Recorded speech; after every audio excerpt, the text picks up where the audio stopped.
Chapter 4. The Immovable Movers.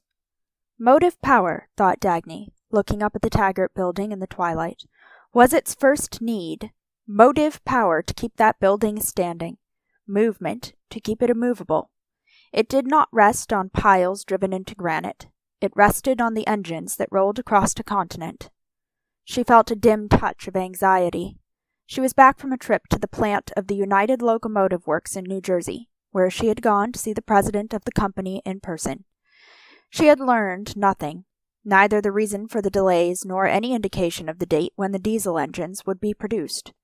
The president of the company had talked to her for 2 hours, but none of his answers had connected to any of her questions.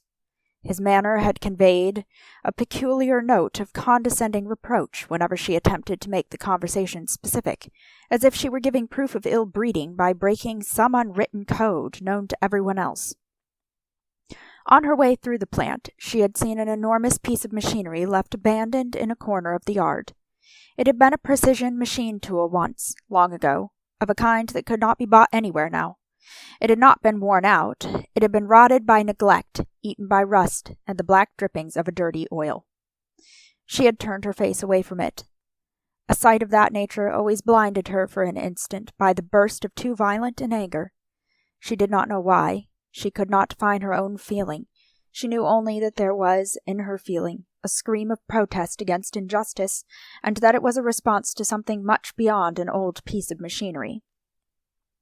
The rest of her staff had gone when she entered the anteroom of her office, but Eddie Willers was still there, waiting for her. She knew at once that something had happened, by the way he looked and the way he followed her silently into her office. "What's the matter, Eddie?" "McNamara quit." She looked at him blankly. "What do you mean, quit?" "Left. Retired. Went out of business." "McNamara? Our contractor?" "Yes." "But that's impossible." "I know it." "What happened? Why?" "Nobody knows." Taking her time, deliberately, she unbuttoned her coat, sat down at her desk, started to pull off her gloves. Then she said, "Begin at the beginning, Eddie. Sit down." He spoke quietly, but he remained standing. "I talked to his chief engineer, long distance. The chief engineer called from Cleveland to tell us. That's all he said. He knew nothing else." "What did he say?" "That McNamara has closed his business and gone." "Where?" "He doesn't know. Nobody knows." She noticed that she was holding with one hand 2 empty fingers of the glove of the other, the glove half removed and forgotten. She pulled it off and dropped it on the desk. Eddie said, "He's walked out on a pile of contracts that are worth a fortune. He had a waiting list of clients for the next 3 years. She said nothing.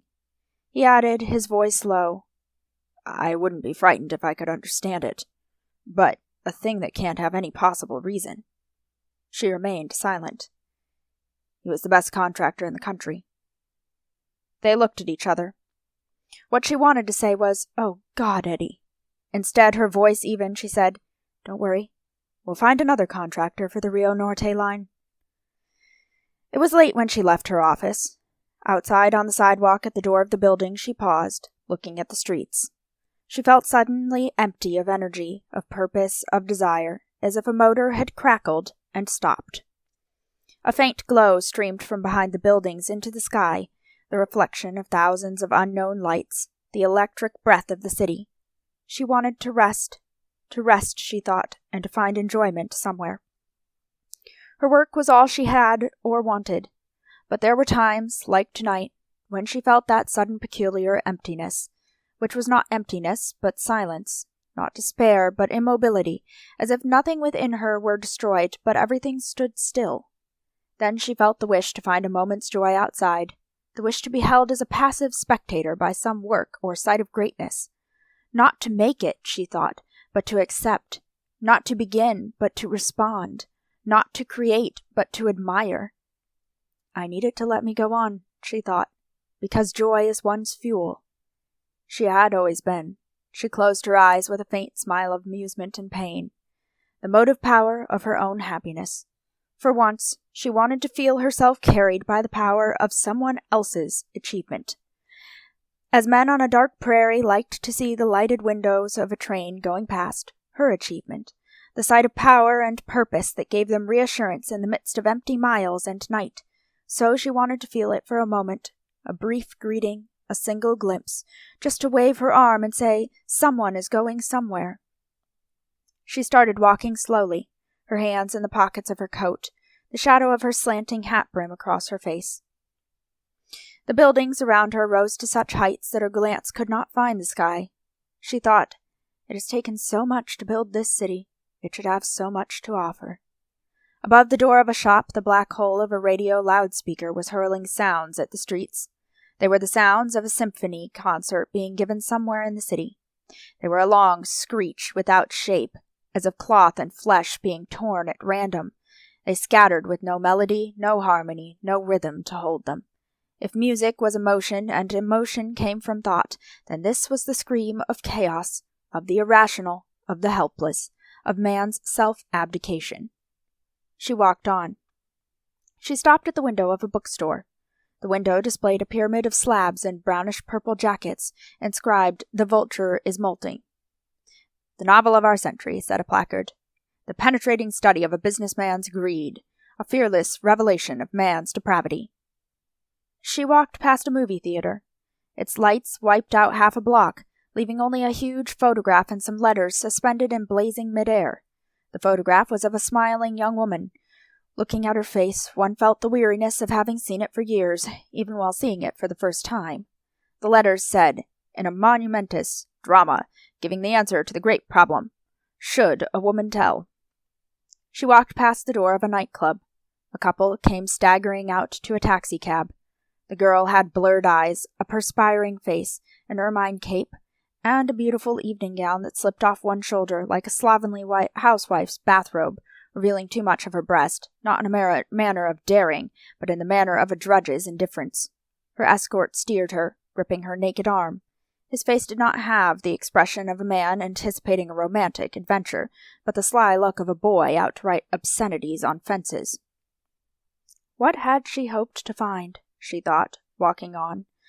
These were the things men lived by, the forms of their spirit, of their culture, of their enjoyment. She had seen nothing else anywhere, not for many years. At the corner of the street where she lived, she bought a newspaper and went home. Her apartment was 2 rooms on the top floor of a skyscraper.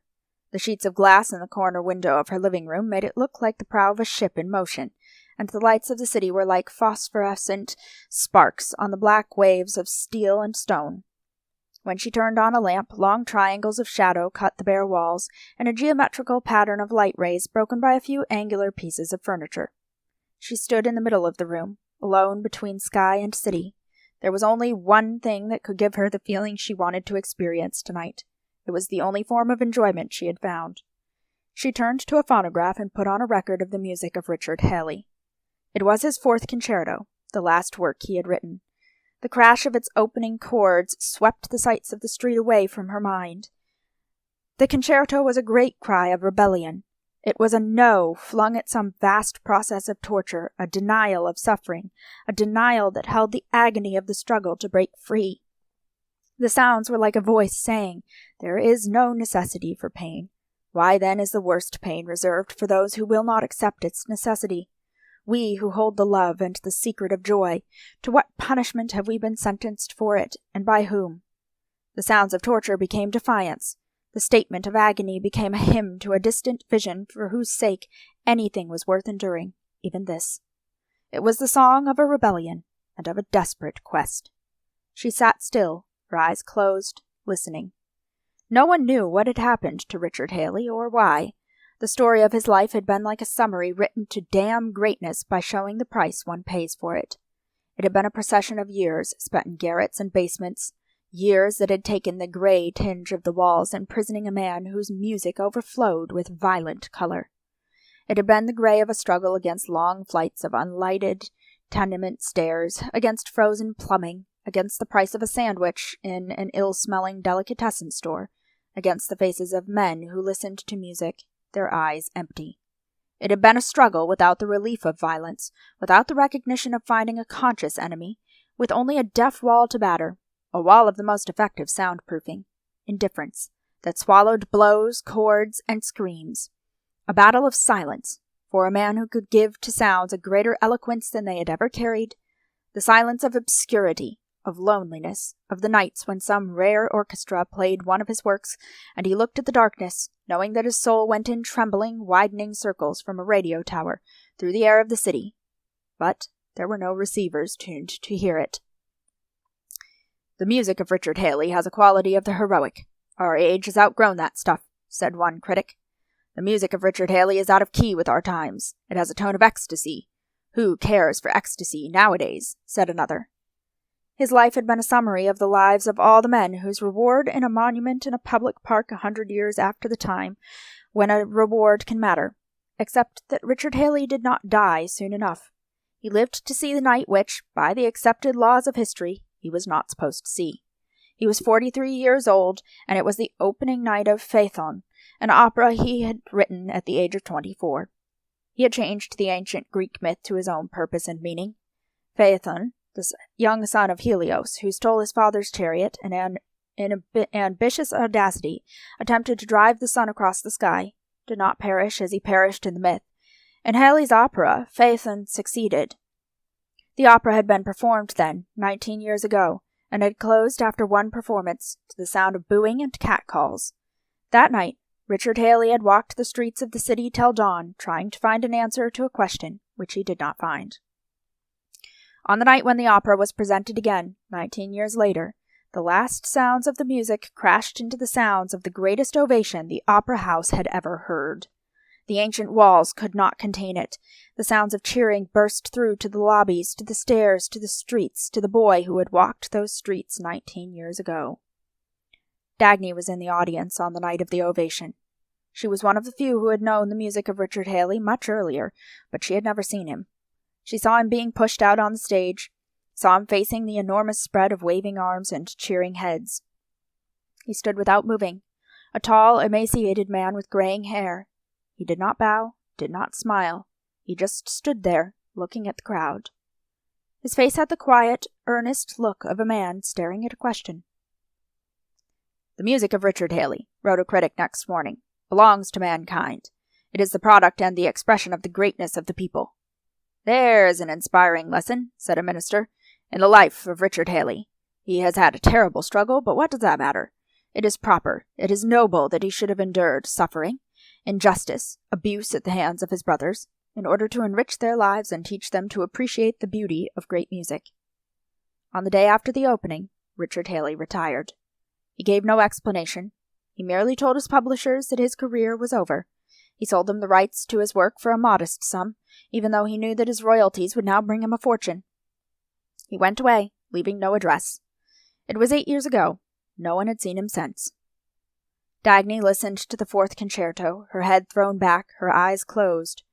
She lay half-stretched across the corner of a couch, her body relaxed and still, but tension stressed the shape of her mouth on her motionless face, a sensual shape drawn in lines of longing. After a while she opened her eyes. She noticed the newspaper she had thrown down on the couch. She reached for it absently, to turn the vapid headlines out of sight. The paper fell open. She saw the photograph of a face she knew, and the heading of a story. She slammed the pages shut and flung them aside.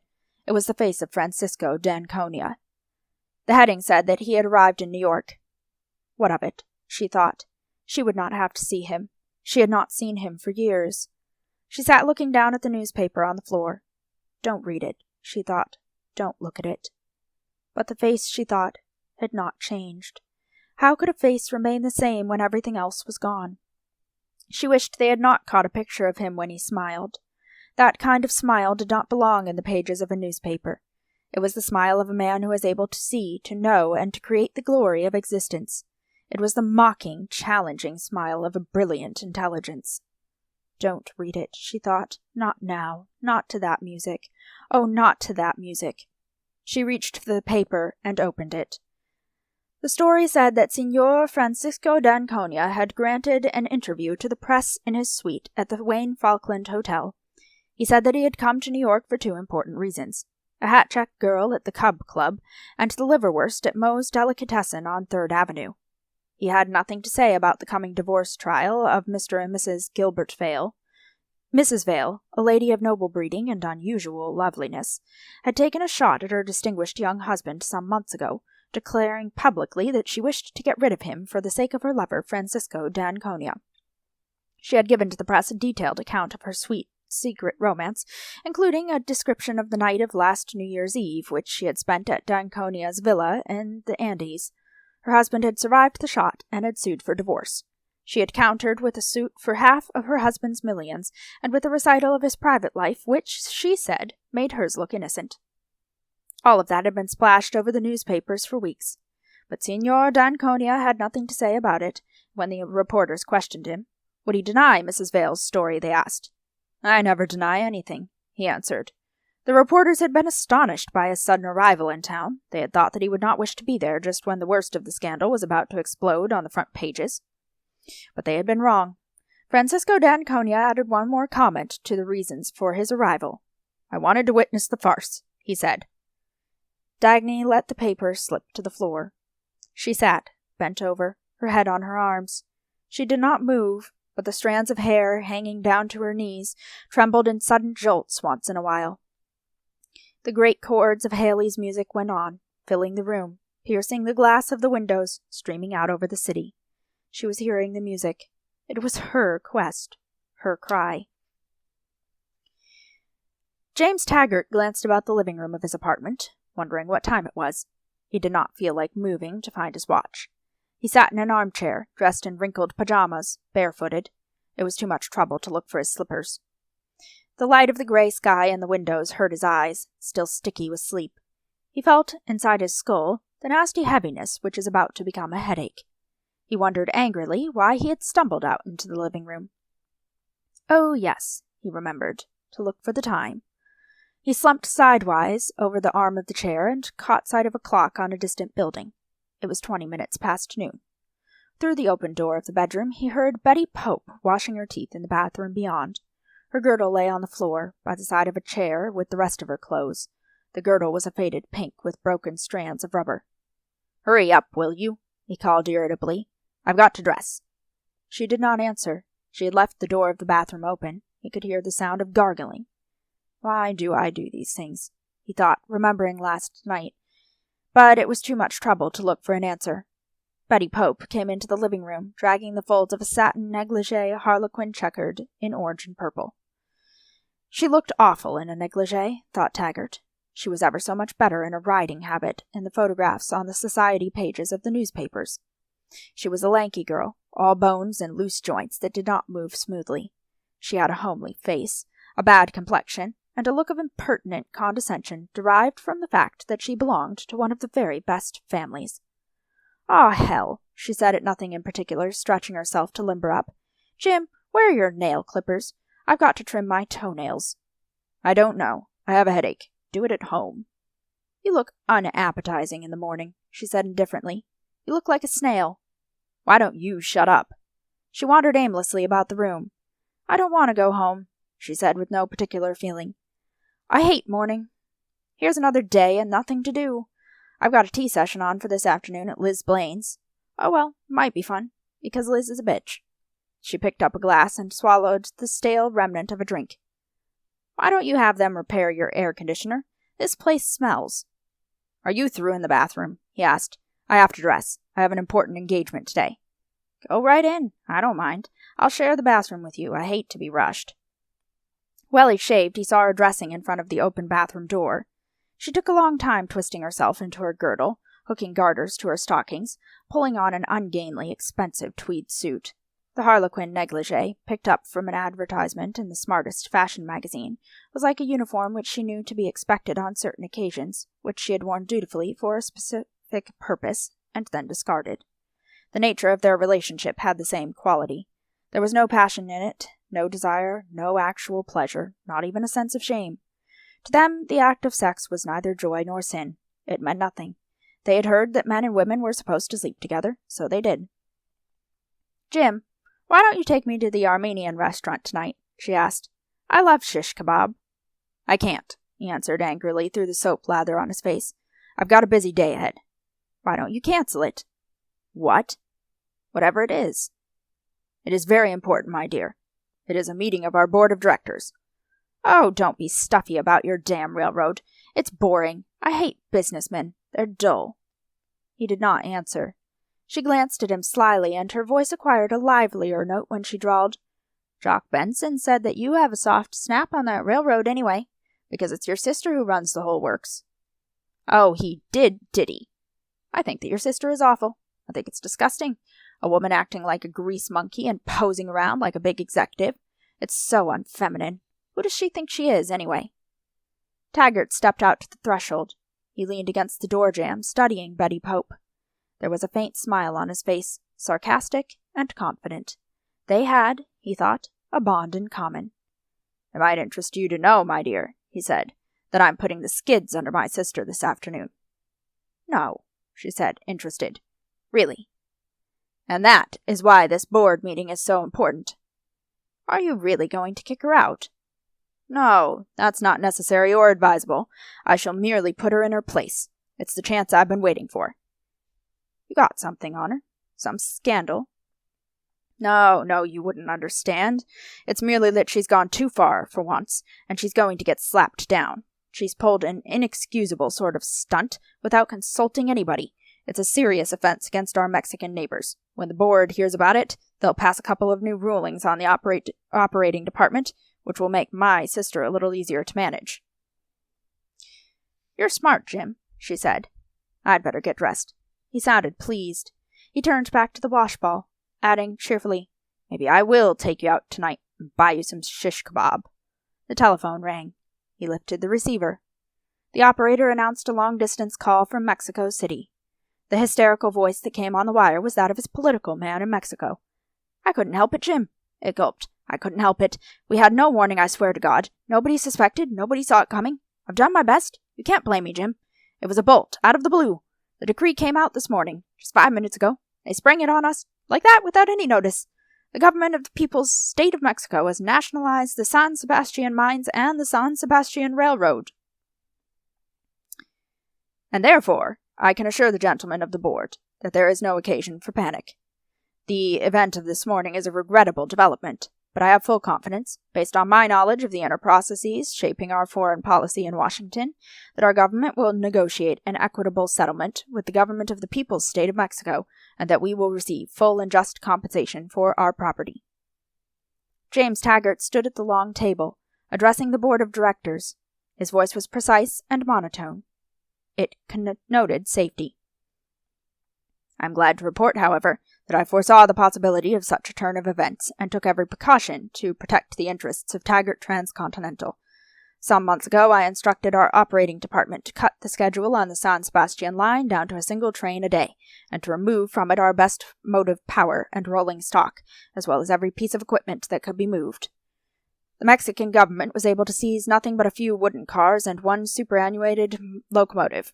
My decision has saved the company many millions of dollars. I shall have the exact figures computed and submit them to you. I do feel, however, that our stockholders will be justified in expecting that those who bore the major responsibility for this venture should now bear the consequences of their negligence.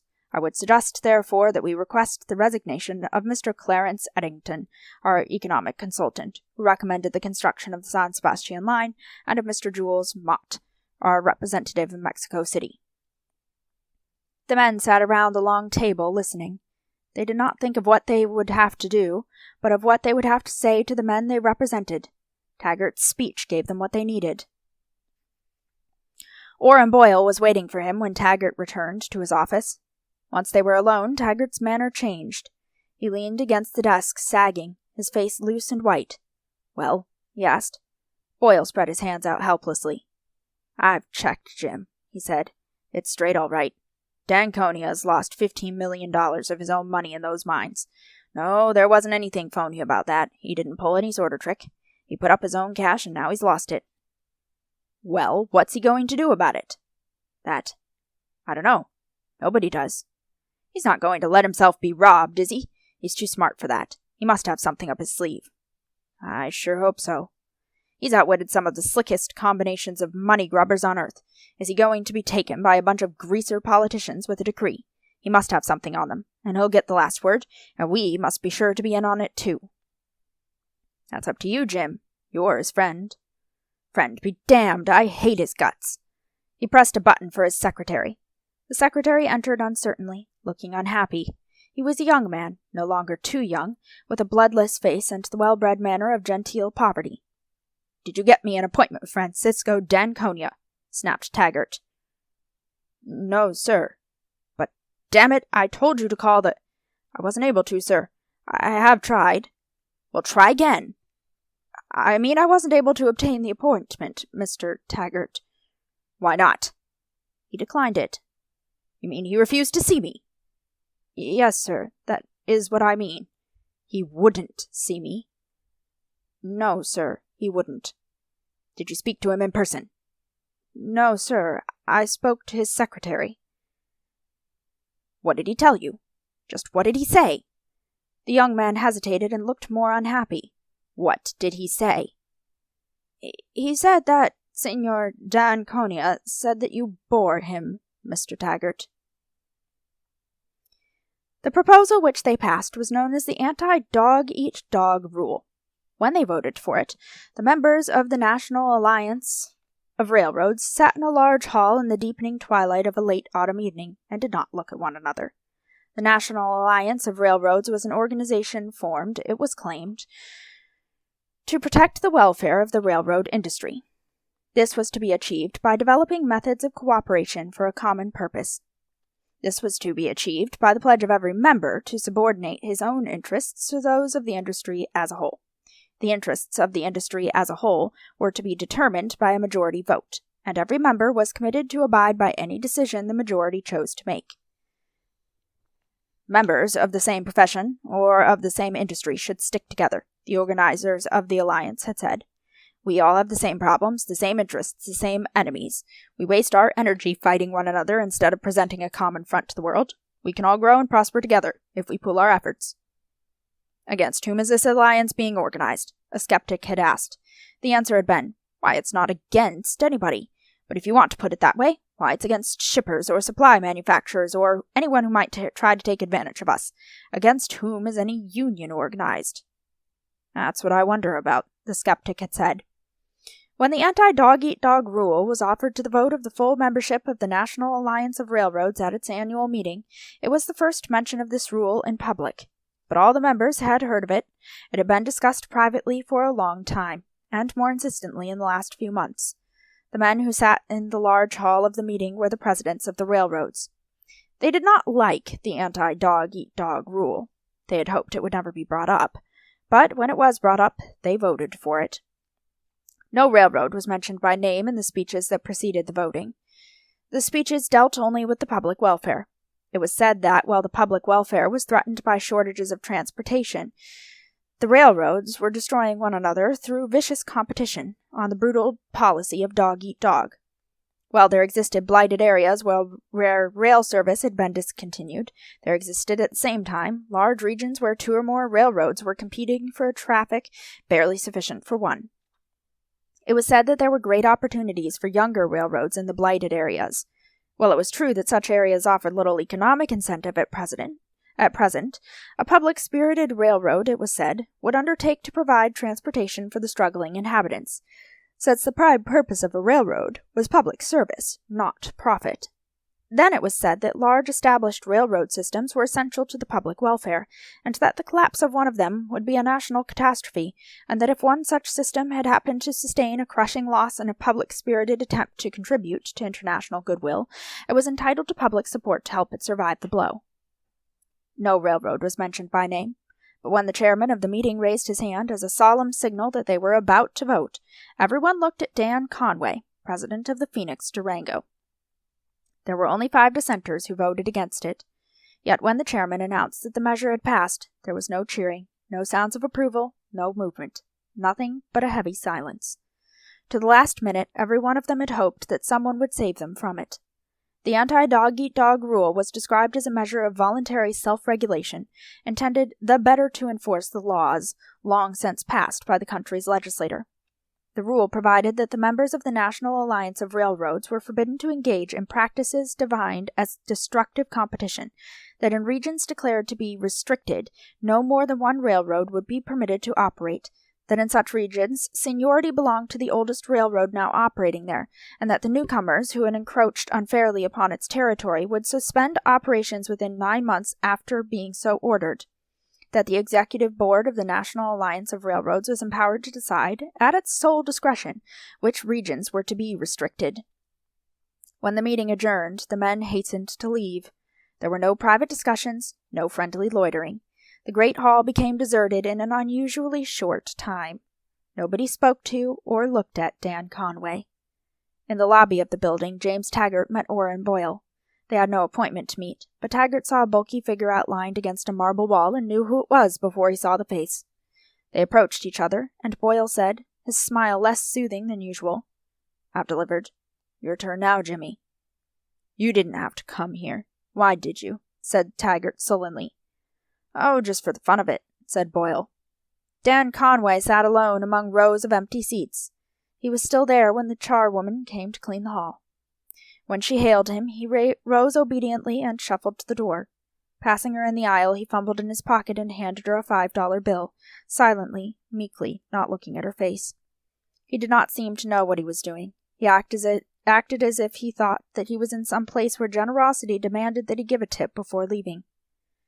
Dagny was still at her office desk when the door of her office flew open and James Taggart rushed in. It was the first time he had ever entered in such a manner. His face looked feverish. She had not seen him since the nationalization of the San Sebastian line. He had not sought to discuss it with her, and she had said nothing about it. She had been proved right so eloquently, she thought, that comments were unnecessary. A feeling which was part courtesy, part mercy, had stopped her from stating to him the conclusion to be drawn from the events. In all reason and justice, there was but one conclusion he could draw. She had heard about his speech to the board of directors. She had shrugged, contemptuously amused. If it served his purpose, whatever that was, to appropriate her achievements, then for his own advantage, if for no other reason, he would leave her free to achieve from now on. "So you think you're the only one who's doing anything for this railroad?" She looked at him, bewildered. His voice was shrill. He stood in front of her desk, tense with excitement. "So you think that I've ruined the company, don't you?" he yelled. "And now you're the only one who can save us. Think I have no way to make up for the Mexican loss?" She asked slowly, "What do you want?" "I want to tell you some news. Do you remember the anti-dog-eat-dog proposal of the Railroad Alliance that I told you about months ago? You didn't like the idea. You didn't like it at all." "I remember. What about it?" "It has been passed." "What has been passed?" "The anti-dog-eat-dog rule, just a few minutes ago, at the meeting. 9 months from now, there's not going to be any Phoenix Durango Railroad in Colorado." A glass ashtray crashed to the floor off the desk as she leaped to her feet. "You rotten bastards!" He stood motionless. He was smiling. She knew that she was shaking, open to him without defense, and that this was sight he enjoyed, but it did not matter to her. Then she saw his smile, and suddenly the blinding anger vanished. She felt nothing. She studied that smile with a cold, impersonal curiosity. They stood facing each other. He looked as if, for the first time, he was not afraid of her. He was gloating. The event meant something to him, much beyond the destruction of a competitor. It was not a victory over Dan Conway, but over her. She did not know why or in what manner, but she felt certain that he knew. For the flash of one instant, she thought that here, before her, in James Taggart and in that which made him smile, was a secret she had never suspected, and it was crucially important that she learn to understand it. But the thought flashed and vanished. She whirled to the door of a closet and seized her coat. "Where are you going?" Taggart's voice had dropped. It sounded disappointed and faintly worried. She did not answer. She rushed out of the office. "Dan, you have to fight them. I'll help you. I'll fight for you with everything I've got." Dan Conway shook his head. He sat at his desk, the empty expanse of a faded blotter before him, one feeble lamp lighted in a corner of the room. Dagny had rushed straight to the city office of the Phoenix Durango. Conway was there, and he still sat as she had found him. He had smiled at her entrance and said, "Funny, I thought you would come." His voice gentle, lifeless. They did not know each other well, but they had met a few times in Colorado. "No," he said, "it's no use." Do you mean because of that alliance agreement that you signed? It won't hold. This is plain expropriation. No court will uphold it, and if Jim tries to hide behind the usual looter's slogan of public welfare, I'll go on the stand and swear that Taggart Transcontinental can't handle the whole traffic of Colorado, and if any court rules against you, you can appeal and keep on appealing for the next 10 years. Yes, he said, I could. I'm not sure I'd win, but I could try, and I could hang on to the railroad for a few years longer, but... No, it's not the legal points that I'm thinking about one way or the other. It's not that. What then? I don't want to fight it, Dagny. She looked at him incredulously.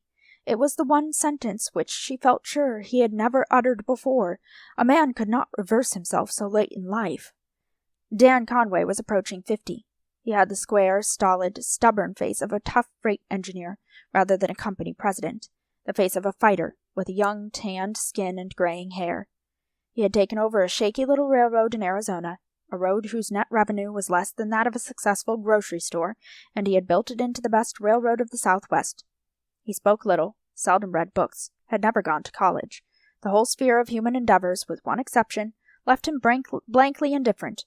He had no touch of that which people called culture, but he knew railroads. Why don't you want to fight? Because they had the right to do it. Dan, she asked, have you lost your mind? I've never gone back on my word in my life, he said tonelessly. I don't care what the courts decide. I promise to obey the majority. I have to obey. Did you expect the majority to do this to you? No. There was a kind of faint convulsion in the stolid face. He spoke softly, not looking at her, the helpless astonishment still raw within him. No, I didn't expect it. I heard them talking about it for over a year, but I didn't believe it. Even when they were voting, I didn't believe it. What did you expect? I thought. They said all of us were to stand for the common good. I thought what I had done down there in Colorado was good. Good for everybody. Oh, you damn fool! Don't you see that that's what you're being punished for? Because it was good. He shook his head. I don't understand it, he said, but I see no way out. Did you promise them to agree to destroy yourself? There doesn't seem to be any choice for any of us. What do you mean? Dagny, the whole world's in a terrible state right now. I don't know what's wrong with it, but something's very wrong. Men have to get together and find a way out. But who's to decide which way to take, unless it's the majority? I guess that's the only fair method of deciding. I don't see any other. I suppose somebody's got to be sacrificed. If it turned out to be me, I have no right to complain. The right's on their side. Men have to get together. She made an effort to speak calmly. She was trembling with anger. If that's the price of getting together, then I'll be damned if I want to live on the same earth with any human beings. If the rest of them can survive only by destroying us, then why would we wish to survive? Why would we wish them to survive? Nothing can make self-immolation proper. Nothing can give them the right to turn men into self-sacrificial animals. Nothing can make it moral to destroy the best. One can't be punished for being good. One can't be penalized for ability. If that is right, then we'd better start slaughtering one another, because there isn't any right at all in the world. He did not answer. He looked at her helplessly. If that's the kind of world, how can we live in it? She asked. I don't know, he whispered. Dan, do you really think it's right? In all truth, deep down, do you think it's right? He closed his eyes. No, he said. Then he looked at her, and she saw a look of torture for the first time. That's what I've been sitting here trying to understand. I know that I ought to think it's right, but I can't. It's as if my tongue wouldn't turn to say it. I keep seeing every tie of the track down there, every signal light, every bridge, every night that I spent when... His head dropped down on his arms. Oh, God, it's so damn unjust. Dan, she said through her teeth, fight it. He raised his head. His eyes were empty. No, he said, it would be wrong. I'm just selfish. Oh, damn that rotten tripe. You know better than that. I don't know. His voice was very tired. I've been sitting here, trying to think about it. I don't know what is right anymore. He added, I don't think I care. She knew suddenly that all further words were useless, and that Dan Conway would never be a man of action again. She did not know what made her certain of it. She said, wondering, "You've never given up in the face of a battle before?" "No, I guess I haven't." He spoke with a quiet, indifferent astonishment. "I've fought storms and floods and rock slides and rail fissure. I knew how to do it, and I liked doing it. But this kind of battle, it's one I can't fight." "Why?" "I don't know. Who knows why the world is what it is? Oh, who is John Galt?" She winced. "Then what are you going to do?" "I don't know." "I mean—" She stopped. He knew what she meant. "Oh, there's always something to do." He spoke without conviction. "I guess it's only Colorado and New Mexico that they're going to declare restricted.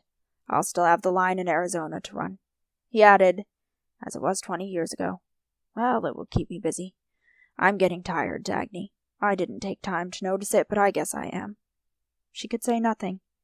"I'm not going to build a line through one of their blighted areas," he said in the same indifferent voice. "That's what they tried to hand me for a consolation prize, but I think it's just talk. You can't build a railroad when there's nothing for hundreds of miles but a couple of farmers who are not growing enough to feed themselves. You can't build a road and make it pay. If you don't make it pay, who's going to? It doesn't make sense to me. They just didn't know what they were saying." "Oh, to hell with their blighted areas. It's you I'm thinking about." She had to name it. "What will you do with yourself?" "I don't know. Well, there's a lot of things I haven't had time to do. Fishing, for instance. I've always liked fishing. Maybe I'll start reading books. Always meant to. Guess I'll take it easy now. Guess I'll go fishing. There's some nice places down in Arizona where it's peaceful and quiet and you don't have to see a human being for miles." He glanced up at her and added, "Forget it. Why should you worry about me?" "It's not about you, it's—" "Dan," she said suddenly, "I hope you know it's not for your sake that I wanted to help you fight." He smiled. It was a faint, friendly smile. "I know," he said. "It's not out of pity or charity or any ugly reason like that. Look, I intended to give you the battle of your life down there in Colorado. I intended to cut into your business and squeeze you to the wall and drive you out if necessary." He chuckled faintly. It was appreciation. "You would have made a pretty good try at it, too," he said.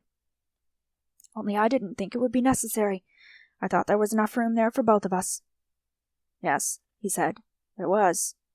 "Still, if I found that there wasn't, I would have fought you, and if I could make my road better than yours, I'd have broken you and not given a damn what happened to you.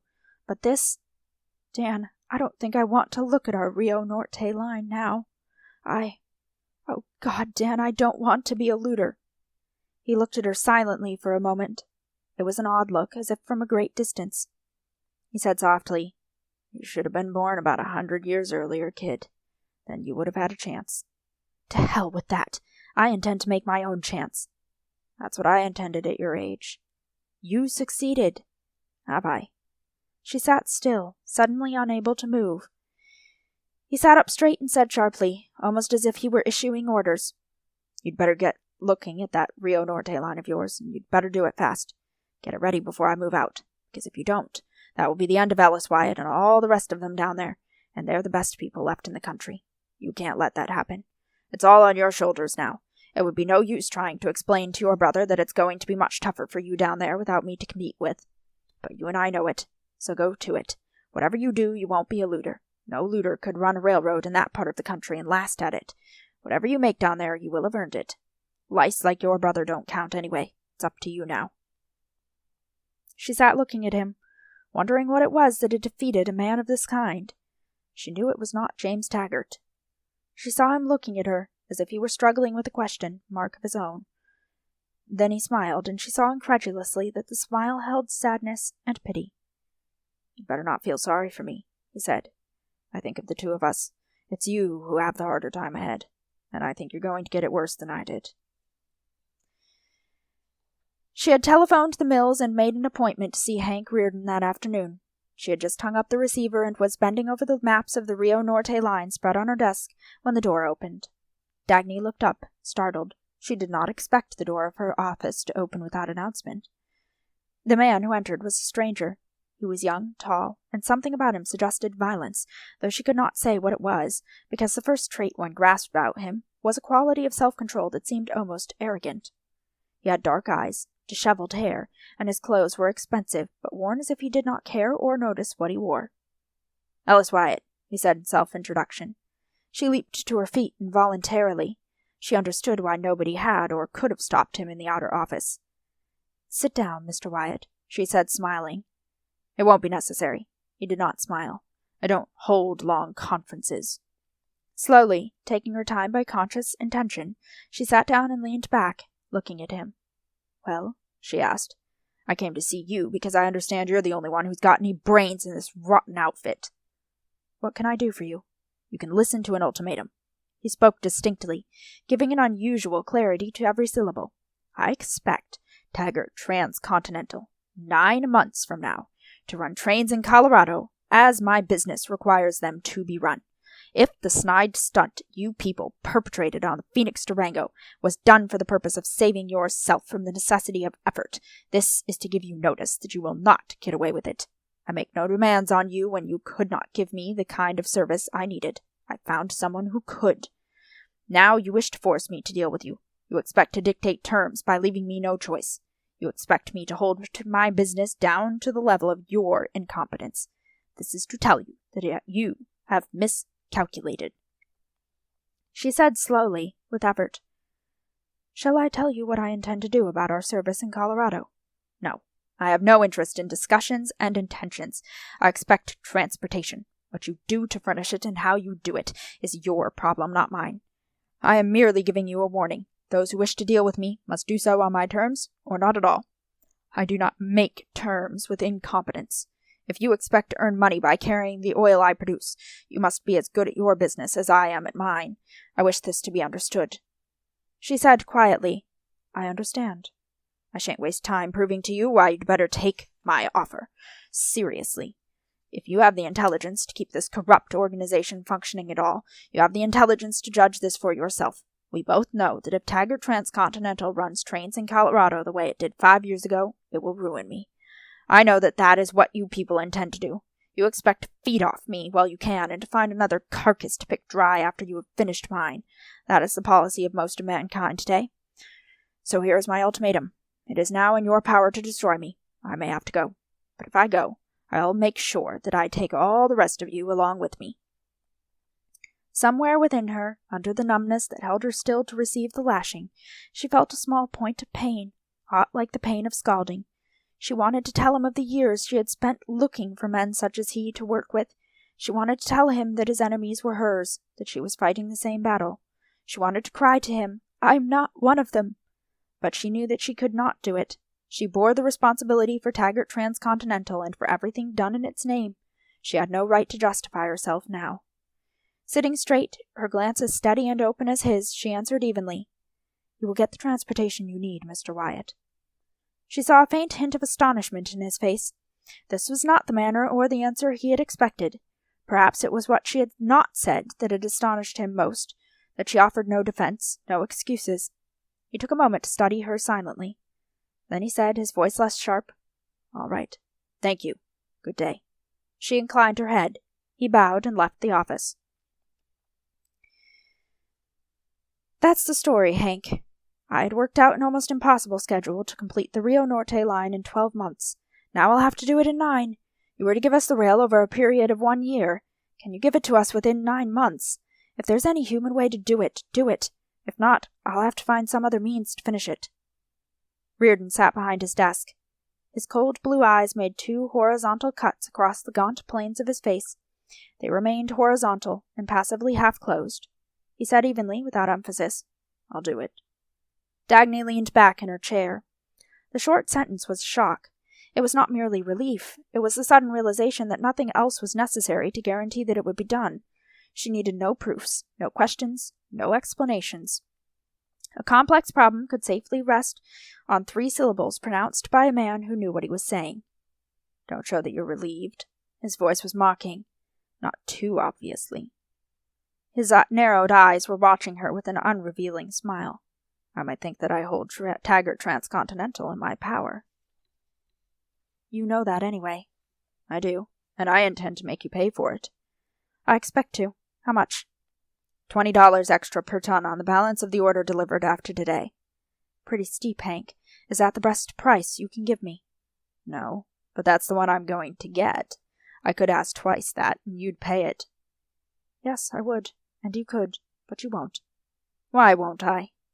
Because you need to have the Rio Norte line built. It's your first showcase for Rearden metal. He chuckled. That's right. I like to deal with somebody who has no illusions about getting favors. Do you know what made me feel relieved when you decided to take advantage of it? What?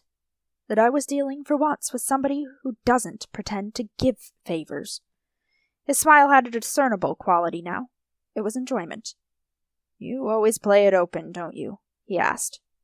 I've never noticed you doing otherwise. I thought I was the only one who could afford to.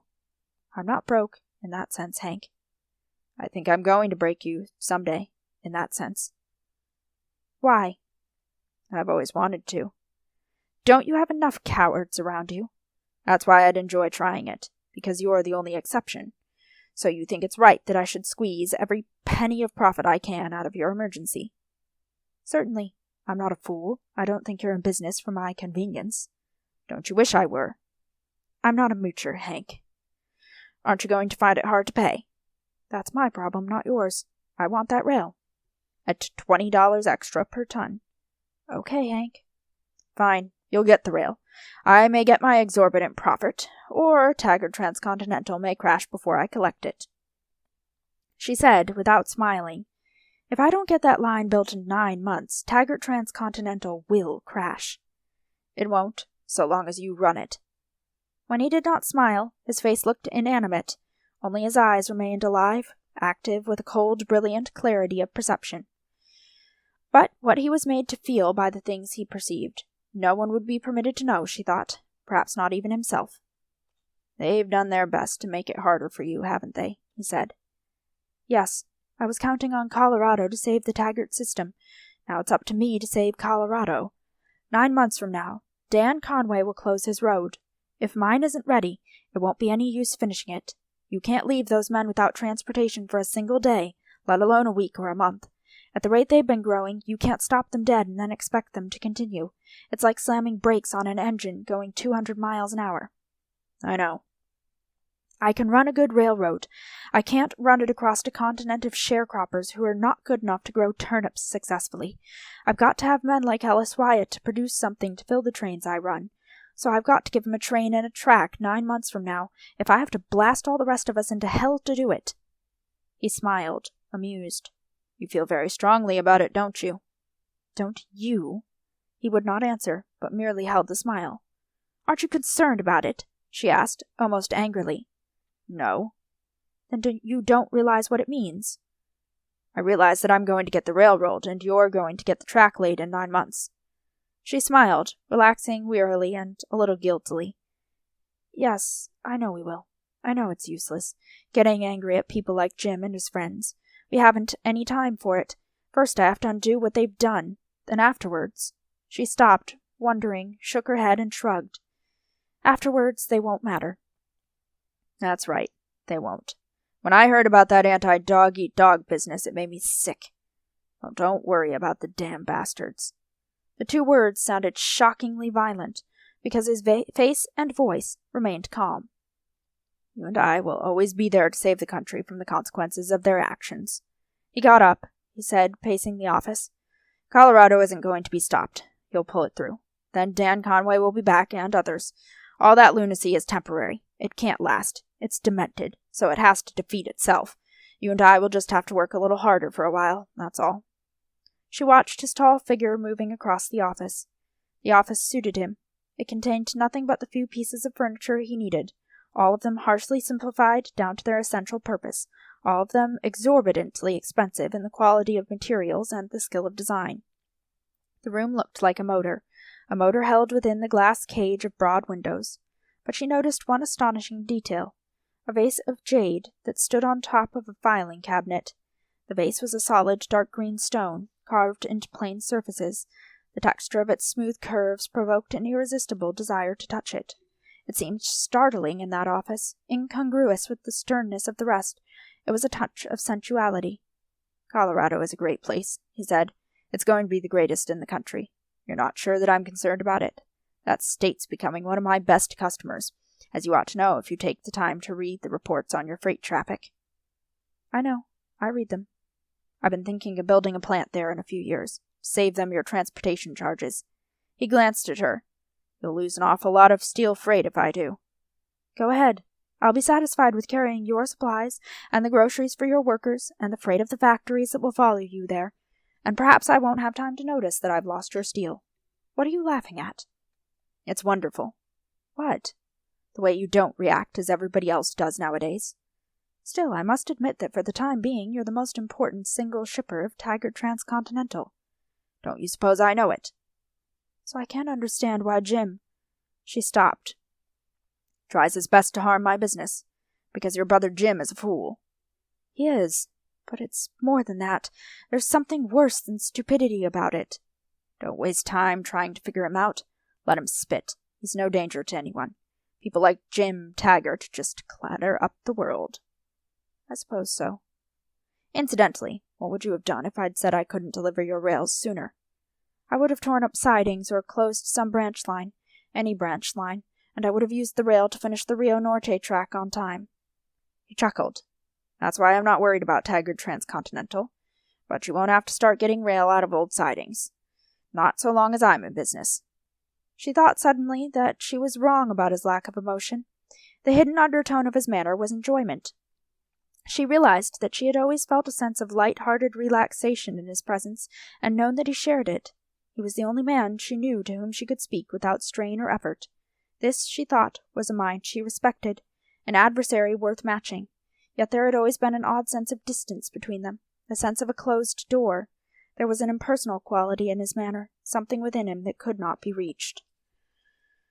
He had stopped at the window. He stood for a moment, looking out. "Do you know that the first load of rail is being delivered to you today?" he asked. "Of course I know it."